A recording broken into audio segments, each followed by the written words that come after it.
You have Terry Crews going against Dave Batista in some free-for-all killer frenzy mayhem? Sign me up. My name is Brandon Keith Avery, and this is just my opinion.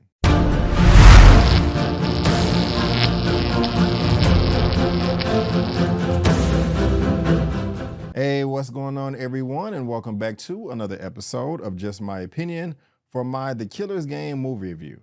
And if this is your first time finding me and you happen to like the video, please give me a thumbs up and consider subscribing. The Killer's Game, I remember when I first reacted to this trailer, it looked so good to me. I was like, wow, I'm definitely going to see this. I think I was actually reacting to the trailer doing one of my movie news roundup shows, and I was just surprised because I was late to the party too. But you had so many actors, like I said, Dave Batista, Terry Crews, Scott Adkins, the lady from Guardians of the Galaxy, and I don't remember her name right now. Well, I do. It is Palm Clementoff or Clementif.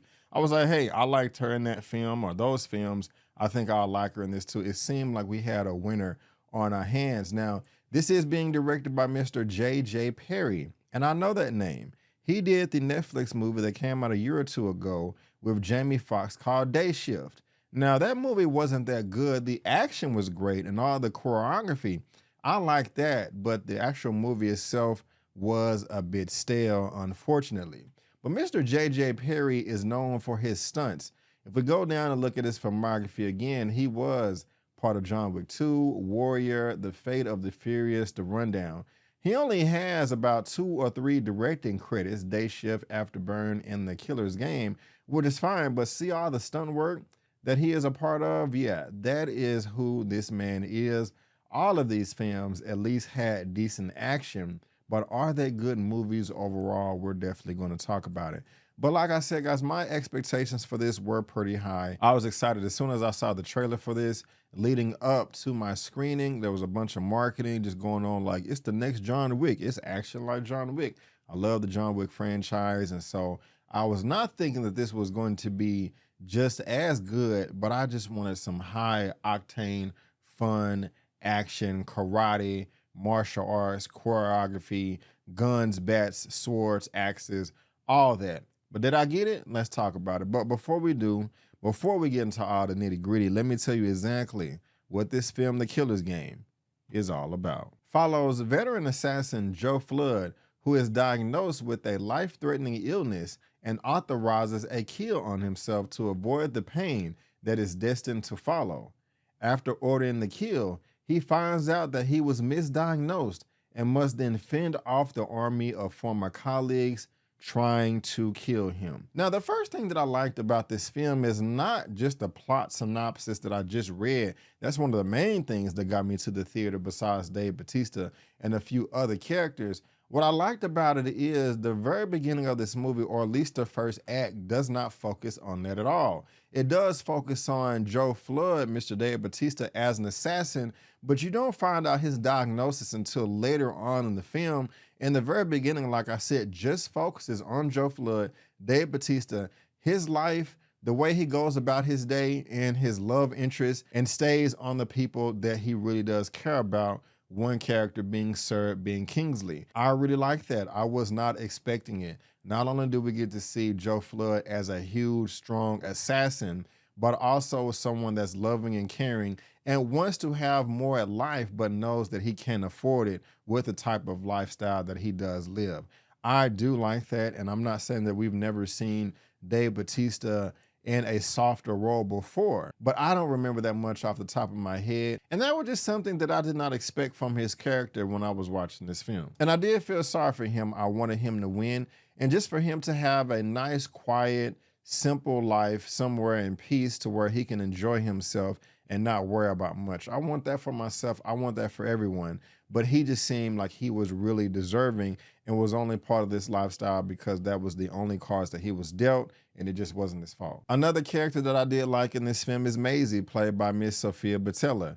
If we just scroll down and look at her filmography, she was recently in The Kingsman, The Secret Service, Star Trek, Beyond, The Mummy, and most recently Rebel Moon, Part 1 and Part 2, that's on Netflix, directed by Zack Snyder. Now, I did not like that movie, but I did like her part of the film, and I liked her in this too. The relationship that she has with Joe Flood, Dave Bautista's character, is lovely. They have a lot of great chemistry on screen. They look like a great couple. Seems like they'll be happy for the rest of their lives, wherever they are in the world, raising a family or just those two amongst themselves. They look like they belong together. And another thing that I liked about her character is just the way that she would handle disappointment. She handled it like a G. She handled it like most women would not.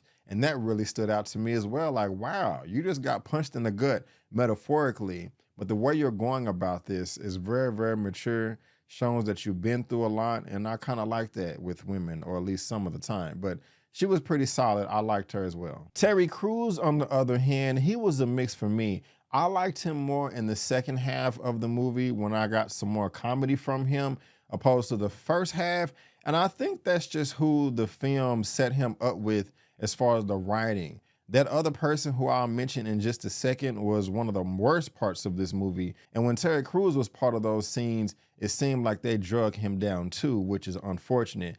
But I did like him in the latter half of the movie, and I'll talk about that in just a bit. And of course, we got to talk about the action. This is an action film. It's also a comedy film, which I'll touch on in a bit. And the action was crazy. When they're breaking bones and dislocating shoulders and shooting people in the chest and stabbing them and all types of stuff, I was oohing and ahhing and gasping just like everybody else was in the auditorium, especially when we first got to it at the beginning of the movie, because this was a slow buildup. They don't really, there's an action scene towards the very beginning of this film, and then it just kind of dies down and we develop Dave Bautista's character, Joe Flood, and everybody surrounding him. But in the middle or beginning of second act, when things are turned up, man, they are breaking bones, they are breaking legs, they are breaking everything. Bodies are being slammed, blown to bits.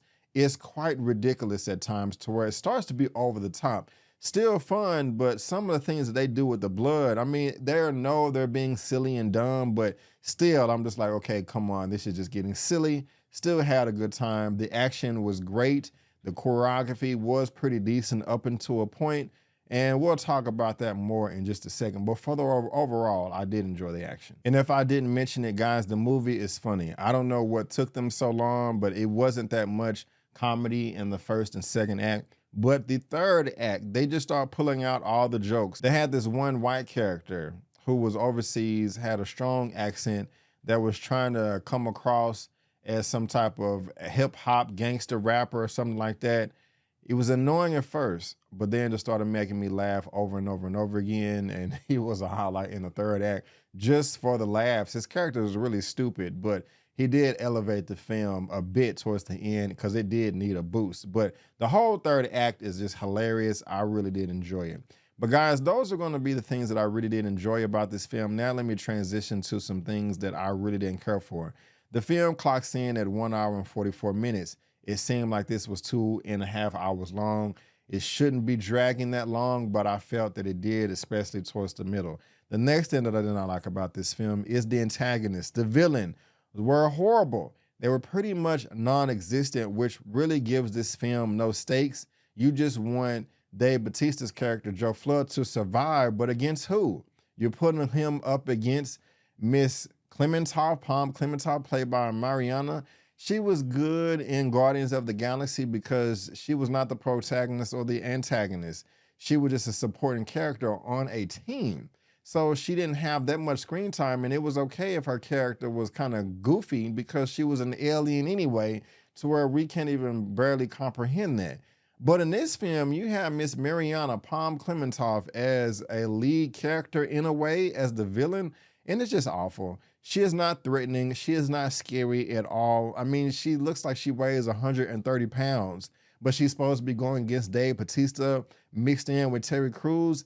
That just doesn't really add up to me. Now, if she's some silk assassin like Black Widow or something like that, that's different. And you did have other women in this film that were assassins that was able to kick ass, and they didn't even make me that happy as far as entertaining me. So when Palm's character, Mariana, doesn't even have that, she's just at the other end of a cell phone or a receiver screaming out orders like, I am gonna get everybody and go after you. Ah. It just seems like she's on her period and she's frustrated or hungry or something. And that's just not threatening at all. It's like, okay, please get out of here. You're not scaring anybody. And that was a joke. Please don't eat me up in the comments. I didn't mean it to where when a woman is just on her period, she has no control over anything at all. I was just being silly. But that's just what came to mind when I was watching this movie because her character really did suck. And when I said that Terry Crews, I started like him towards the end of this film, that's because he was making me laugh and just kind of being him. But before, when he was having conversations on the phone with Palm's character, Mariana, I was like, where are y'all going with this? This is horrible. Like, what are y'all talking about? This dialogue is forced. Seems like y'all are just trying to fill in runtime because you don't want this to be a 35-minute movie. It was really dull, and I didn't like that either. But while I did like the action at most parts of this movie, it started to become repetitive, redundant, just unnecessary. Like, just kill the person. All this over-the-top jumping off the wall, spinning around, dancing, trying to do all your moves and stuff like, I mean, it's just not funny. It's not entertaining. It's just a waste of time, and you can't take the movie seriously.